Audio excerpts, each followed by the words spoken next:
Olá, GGzinhos e GGzinhas, tudo bom? Finalizando aí mais uma prova da Universidade Estadual do Ceará, vamos para o comentário da nossa prova de Geografia. A Universidade Estadual do Ceará, ela trouxe uma prova agora na primeira fase, né, vestibular 2022.2, aplicada nesse dia 1º de maio, tá?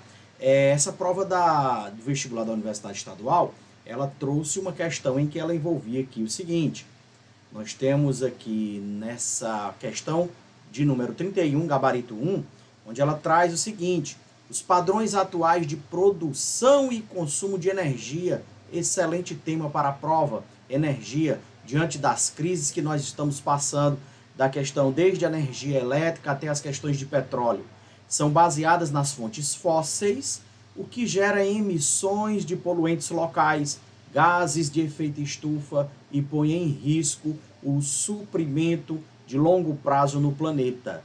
É preciso mudar esses padrões estimulando as energias renováveis e, nesse sentido, o Brasil apresenta uma condição bastante favorável em relação ao resto do mundo. Energia e meio ambiente no Brasil.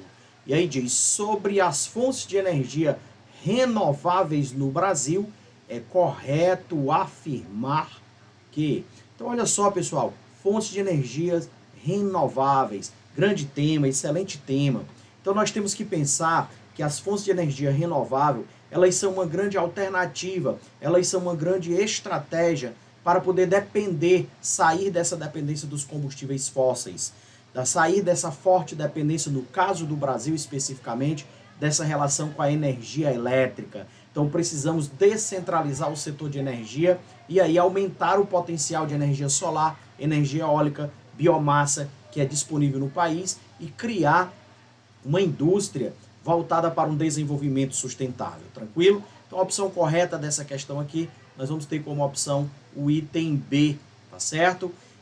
Esse item A diz, se encontra em acelerado processo de expansão, evidenciado pela consolidação da legislação pertinente, pela criação de agências específicas de regulação e pelo planejamento das demandas de energia a longo prazo, considerando questões socioambientais, econômicas e climáticas. Pessoal, quem dera se nós estivéssemos seguindo esse padrão. E a começar que nós não temos agências específicas de reguladora para cada uma dessas fontes. Tá bom? Então a opção correta mesmo, nós temos aí a letra B. A letra C diz a energia hidrelétrica cada vez mais deixa de ser uma fonte estratégica para o Brasil. Ela é estratégica. Nós dependemos, no caso da energia elétrica, muito da fonte proveniente das hidrelétricas. E a letra D diz as precipitações na região Nordeste têm se mostrado susceptíveis às mudanças climáticas, provocando uma diminuição na velocidade dos ventos.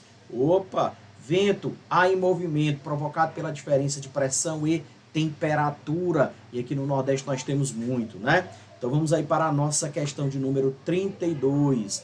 Questão de número 32 vem trazendo aí um texto onde diz: Fernando de Noronha é um pequeno arquipélago vulcânico situado no Atlântico Sul Equatorial a 350 km de Natal.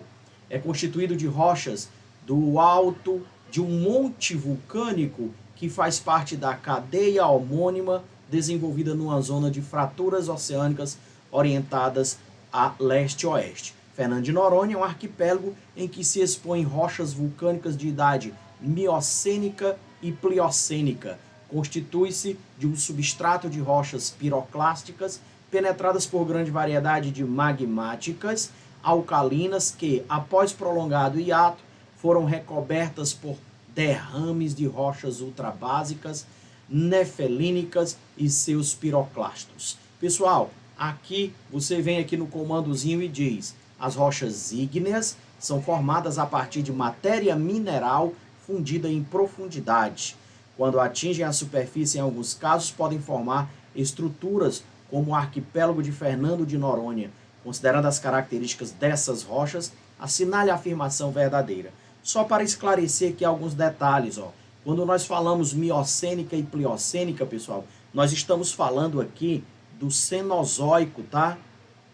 Nós vamos ter a formação vulcânica cenozoica dessa estrutura, desse texto aqui, né? Mais ou menos aí dos 23 aos 5,3 milhões de anos, tá? E nós vamos ter também aqui, nessa situação, nessa concepção, você tem as rochas ígneas. Então vamos observar aí as opções. Diz assim, ó, a variedade composicional das rochas ígneas está associada à variação da composição dos magmas dos quais se consolidaram. Essa daqui é a verdadeira. Lembre-se, nós vamos ter magmáticas intrusivas, magmáticas extrusivas, né?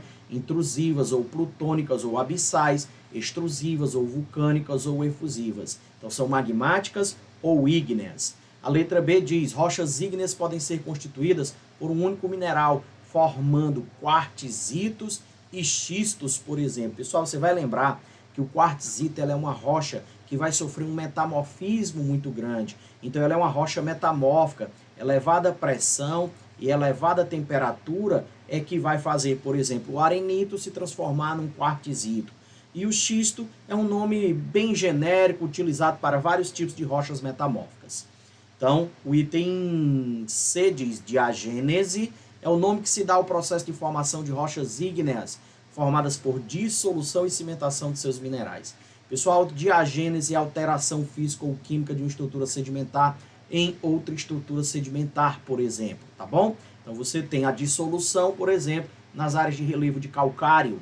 Então, opção falsa. E a letra D, em Fortaleza existem registros da ocorrência de rochas metamórficas intrusivas, fonólitos da mesma natureza que as de Fernando de Noronha.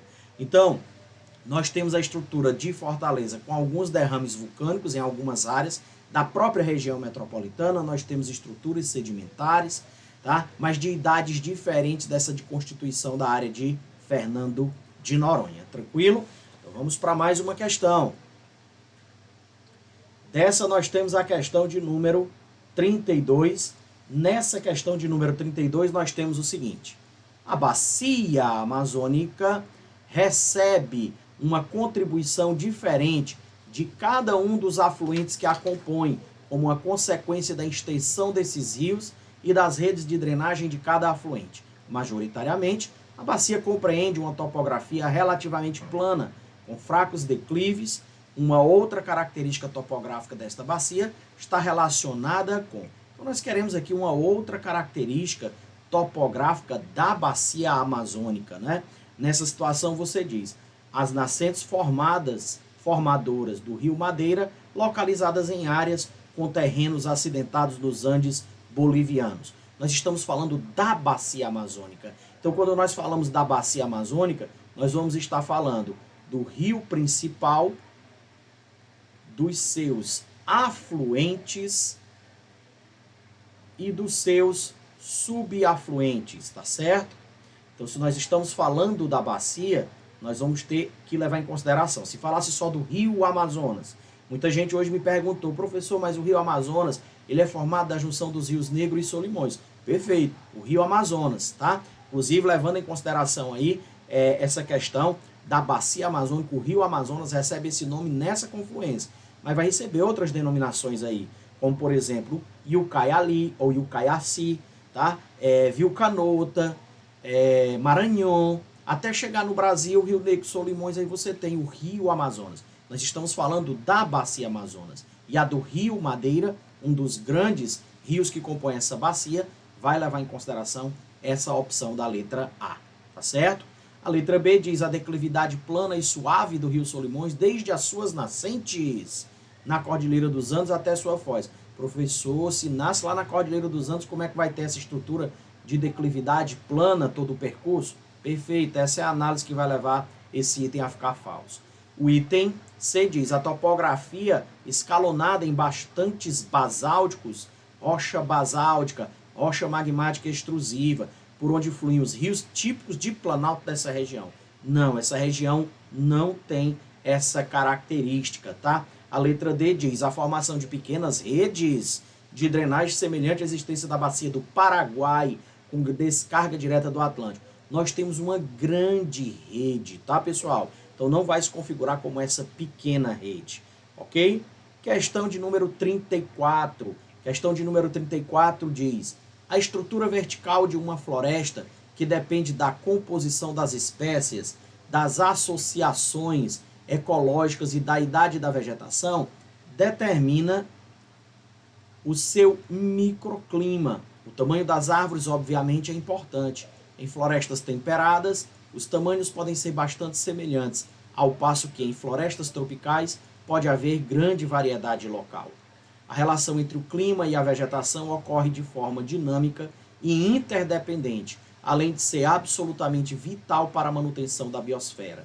Com base na relação expressa no excerto acima, é correto inferir-se que... Então vamos ver aí, relação de clima, vegetação, destacando aí a composição de uma espécie florestal.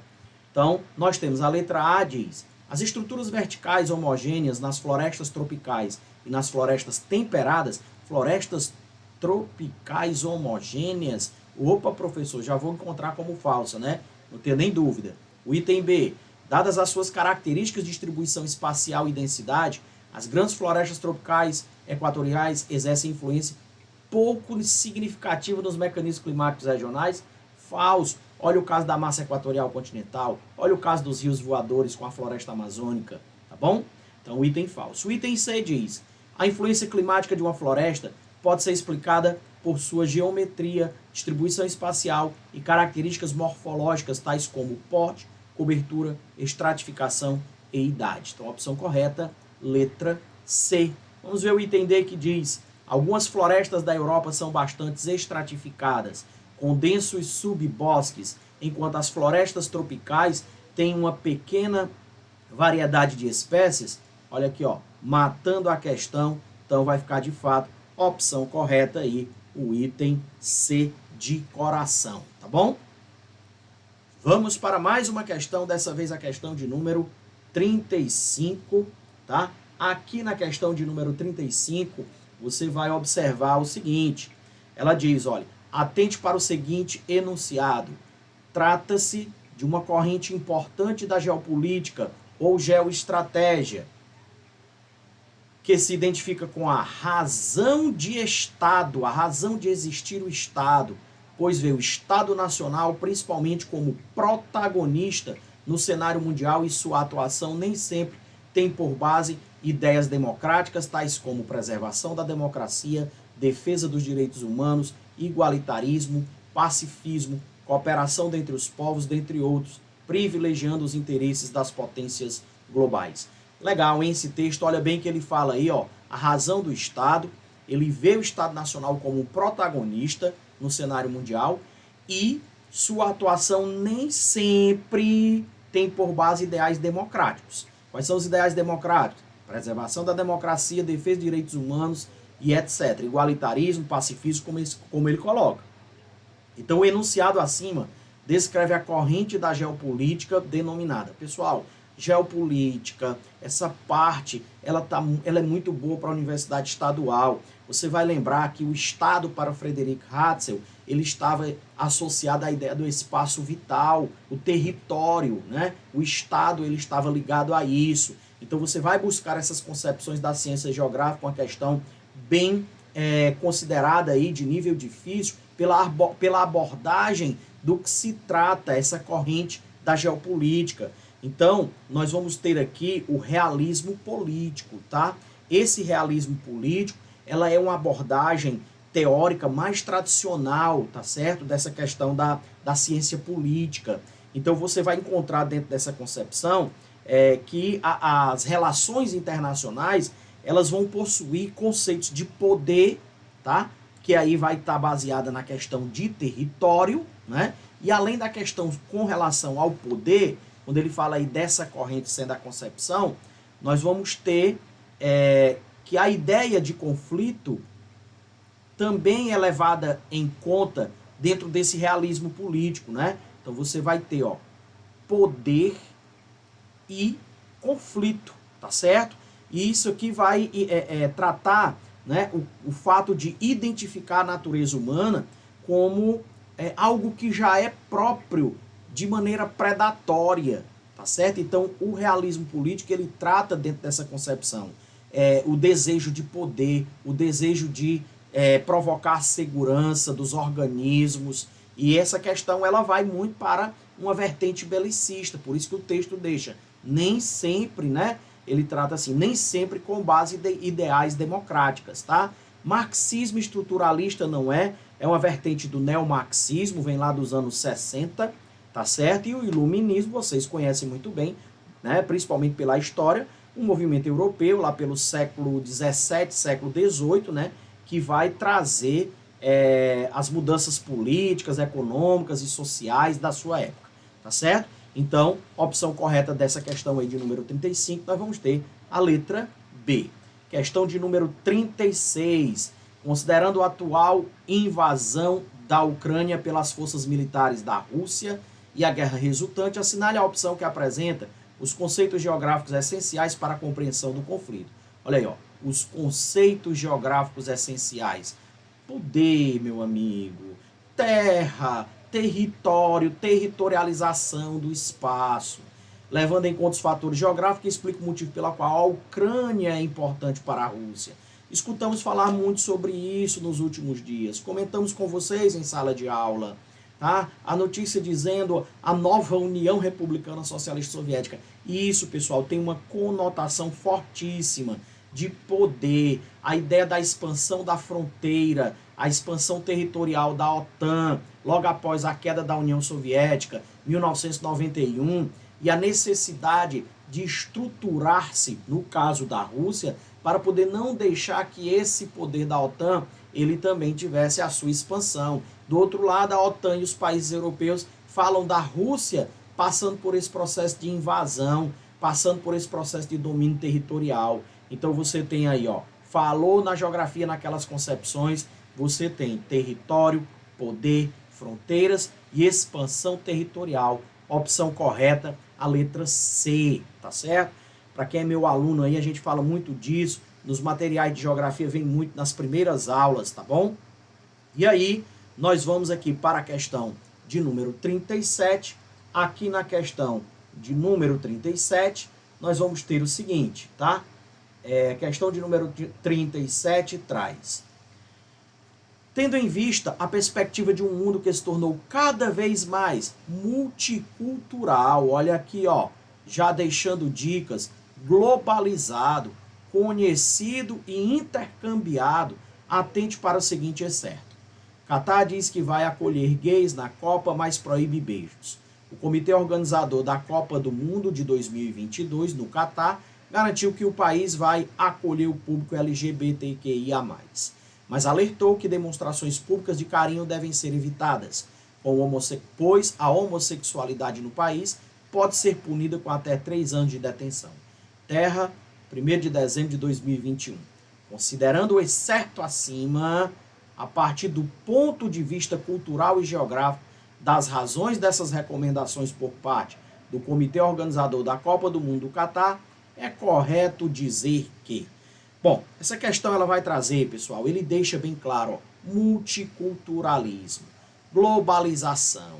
Você vai encontrar diferenças culturais, raízes que estão nessa base do multiculturalismo e o mundo globalizado, a ligação entre as civilizações, ele faz com que exista uma forte diferença cultural e quando você tem um evento dessa natureza, a necessidade das civilizações buscarem algo que passe a sofrer uma identidade, né? Então, muitas questões prevalecem até os dias de hoje, tratadas de maneiras em algumas civilizações que não sofreu o processo de evolução, elas persistem, né? Elas resistem às estruturas das transformações do mundo globalizado, né? E aí você não tem uma civilização universal. É tanto que o texto deixa bem claro, ele vai acolher, entre aspas, e diz, mas alertou que demonstrações públicas devem ser evitadas, tá certo? Então, é um texto que vem trazendo uma situação nova dentro do que se estuda dentro da geografia cultural, geografia humanista. Então, nós vamos ter como opção correta aqui para essa questão o item D, tá certo? E aí, indo para a questão de número 38, tá? Questão de número 38, nós vamos encontrar o seguinte. Segundo estimativas da Organização das Nações Unidas, em 30 anos a população urbana global deverá ultrapassar as 6 bilhões de pessoas, quando as cidades passarão a abrigar aproximadamente 70% da população mundial. Contudo, até 15 anos atrás, mais da metade da população global ainda era considerada rural, pois somente no ano 2007 a população urbana mundial ultrapassou a população rural. Considerando a tendência de crescimento da população global, em particular da população que habita áreas denominadas urbanas, assinale a afirmação verdadeira.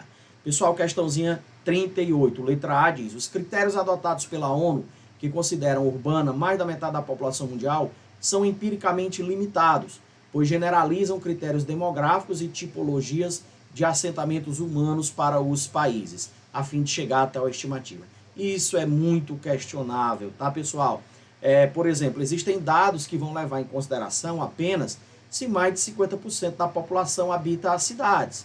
Já existem dados que vão mostrar que a área urbana, levando em consideração a densidade demográfica, tá certo? Então vai ficar de maneira bem genérica, tá? Você tem áreas, por exemplo, no Brasil, que devido a essa federação e a facilidade de leis municipais, estaduais e principalmente as municipais, eles mudam muito o que de fato é o urbano e o que de fato é o rural. E existe hoje uma necessidade global de discussão desses novos aspectos. As novas ruralidades, elas estão trazendo concepções bastante urbanas no que se refere ao modismo, no que se refere às questões econômicas. Então, de município para município, a definição do que é o urbano no Brasil, ela muda, inclusive por questões de interesses legais, econômicos, como, por exemplo, o imposto predial territorial urbano, que é um imposto municipal, tá certo? Então, vai deixar dentro dessa concepção aí mais generalizada dos critérios demográficos, né, variáveis de país para país, e aí você vai colocar como opção correta aqui essa letra A, tá bom? A B diz: os critérios técnicos utilizados pela ONU para aferir a população urbana global são precisamente ajustados com as características da urbanização em cada país. Ela busca uma concepção própria, tá, pessoal?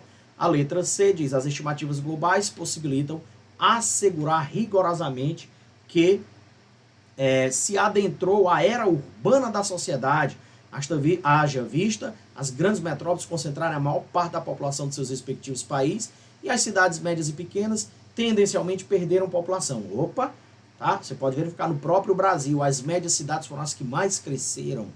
E a letra D diz: os critérios técnicos de análise geográfica que cada país utiliza para diferenciar áreas urbanas e áreas rurais e assim mapear e contar a sua população urbana e rural são comuns e equivalentes entre si. Não, né? Então cada um vai ter a sua concepção, o seu estudo, a sua definição do que é o urbano, do que é o rural. Tranquilo? Meus queridos, fiquem ligados, tá? Siga aí nosso canal, siga as nossas redes sociais, vai no GIFs Humanas, vai no George Wilton 2 e aí você vai ter muita novidade para vocês, tá bom? Forte abraço, sucesso e aprovação para você.